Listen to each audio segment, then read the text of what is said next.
Alors, si je vous dis le nombre de projets que j'ai envoyés au cadre en Guinée, vous allez vous étonner. J'ai proposé un projet, Mhm. euh, tous, tous entrepreneurs digital. Ok.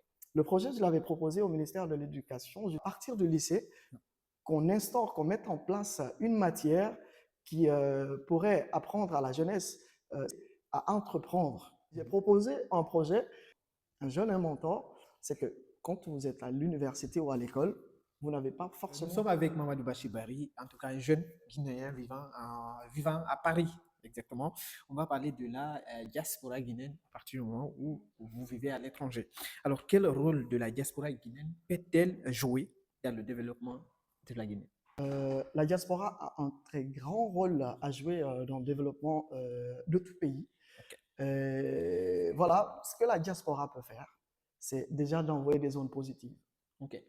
déjà au pays, pour commencer, de s'intéresser à leur pays. C'est très important parce que euh, c'est bien beau de vivre à l'étranger, Ouais. mais Vous avez il y a dit un, il y a un que. adage qui dit, il y a un adage qui dit que n'importe la durée du morceau de bois dans la rivière, il Ouais, ne sera jamais caïman. ouais, c'est ça. Donc sachez que que nous devons nous intéresser à notre pays, hein, de faire des propositions, même si on n'est pas écouté. Ok. Moi personnellement, vous me donnez l'occasion de le dire, j'ai envoyé pas mal de propositions, des projets à des cadres en Guinée. Je n'ai pas demandé de poste, je n'ai pas demandé d'argent, je n'ai rien demandé.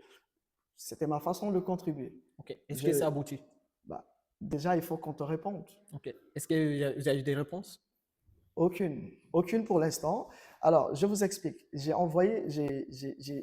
proposé un projet, Mhm. euh, tous, tous entrepreneurs digital. Ok. Le projet, je l'avais proposé au ministère de l'Éducation, justement, Ouais. pour que déjà les jeunes Guinéens, c'est-à-dire à partir du lycée, qu'on instaure, qu'on mette en place une matière qui pourrait apprendre à la jeunesse, c'est-à-dire à partir du lycée, à entreprendre. Mhm. Comment entreprendre?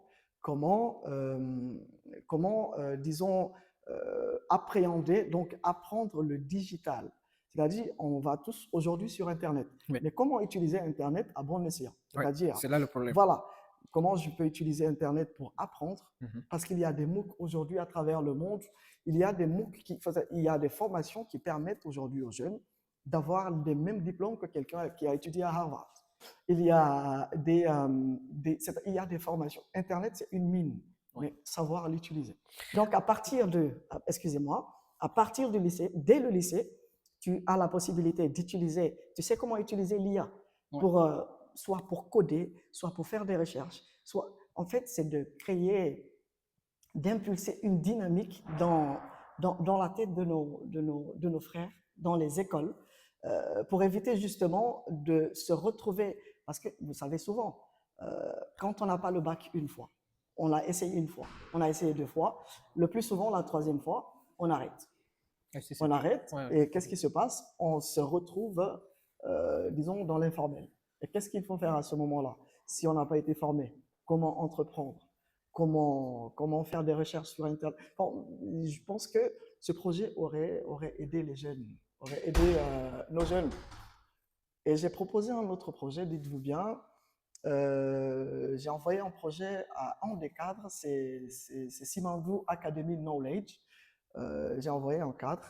Ce n'était pas un projet qui venait se substituer à Simandou Academy. Non, au contraire, c'est un projet qui venait compléter le projet Simandou Academy. L'objectif, c'est-à-dire sur tout le corridor traversé par le projet Simandou, c'était déjà de créer ici, disons, de permettre aux jeunes de se former dans des secteurs, mais vraiment porteurs.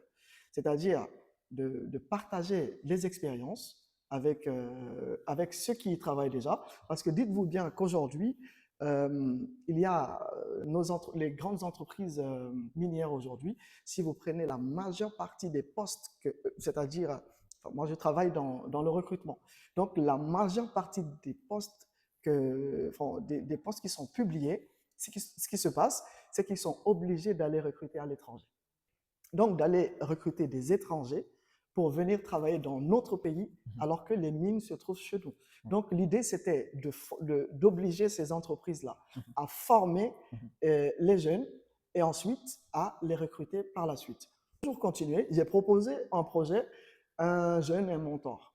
Un jeune, un mentor, c'est que quand vous êtes à l'université ou à l'école, vous n'avez pas forcément toutes les connaissances. Oui. Soit vous avez les connaissances, vous n'avez pas le réseau, soit vous avez les connaissances, vous n'avez pas l'expérience. L'idée, c'était de créer une plateforme qui aurait justement permis aux jeunes de trouver un mentor, mais vraiment qui a de l'expérience, qui peut aider le jeune, l'accompagner, l'outiller, l'orienter, parce que c'est ce qui manque aux jeunes aujourd'hui. Ok. Donc, c'était ça l'idée. Enfin, si je vous dis le nombre de projets que j'ai envoyés au cadre en Guinée, vous allez vous étonner. Et aucune réponse. Pas de réponse, mon cher ami. Comment garder un lien fort avec la Guinée quand on vit à l'étranger? Parce que ceux qui vivent à l'étranger, avec leur expérience, n'ont pas la même vision, n'ont pas la même ambition que ceux qui sont à l'intérieur du pays. Alors, c'est une bonne question. Comment garder les liens? Déjà, pour garder les liens avec un pays, il faut l'aimer. C'est déjà ça, ça commence par ça. Et ensuite, il faut s'intéresser à ton pays, l'aimer, mais ensuite, il faut investir. Ok. Parce qu'en investissant, C'est la seconde question on d'ailleurs. a toujours envie d'aller voir à quel niveau se trouve mon Ok. investissement. Ok. À partir du moment où vous parlez des investissements, comment peut-on créer cette opportunité aux jeunes qui sont dans le désespoir? Alors déjà, je ne vais pas dire que c'est très simple, mais sachez que déjà pour investir, l'État doit mettre en place des outils, mais vraiment des outils qui peuvent faciliter la création des entreprises. J'en viens.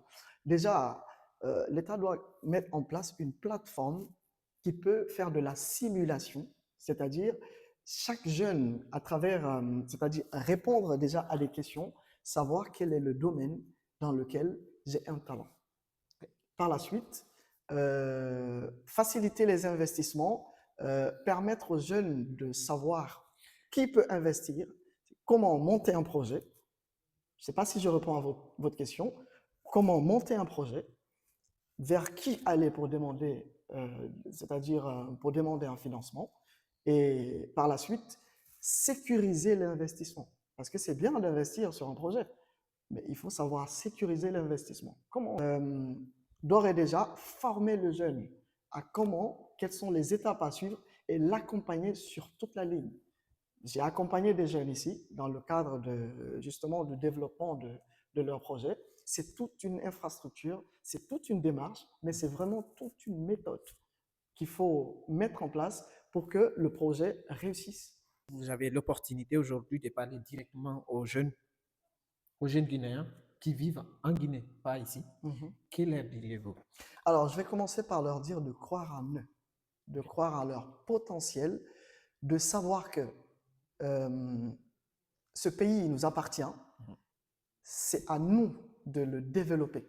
Même si les portes sont fermées aujourd'hui, dites-vous bien qu'elles s'ouvriront un jour.